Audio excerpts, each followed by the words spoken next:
Part 2 is the first real parser boundary.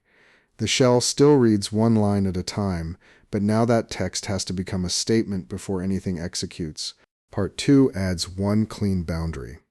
Main still reads the line and catches shell commands.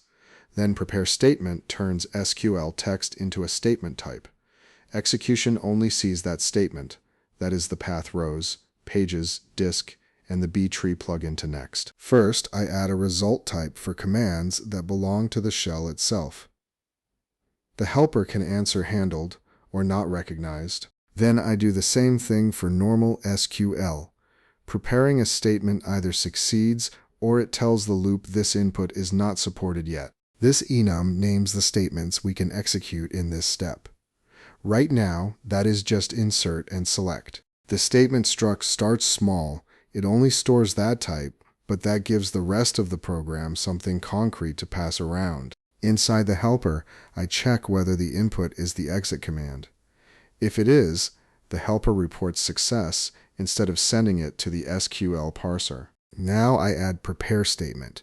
It takes the raw line plus a statement pointer, and its job is to fill that statement in. For insert, I am only recognizing the prefix at this point. Once it matches, I mark the statement as insert and return prepare success. Select is simpler. The line has to be exactly select.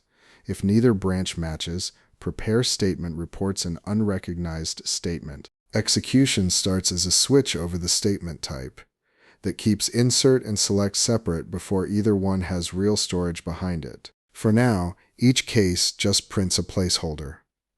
The important part is that execution is no longer guessing from raw input text. In main, shell commands are handled before SQL parsing.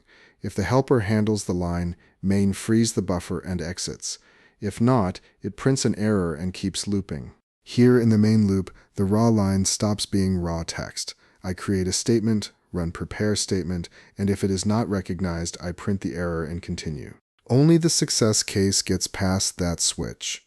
From there, the prepared statement goes into execute statement. The final run checks every branch, insert and select reach execution, random SQL is rejected, and unknown shell commands stay out of the SQL path.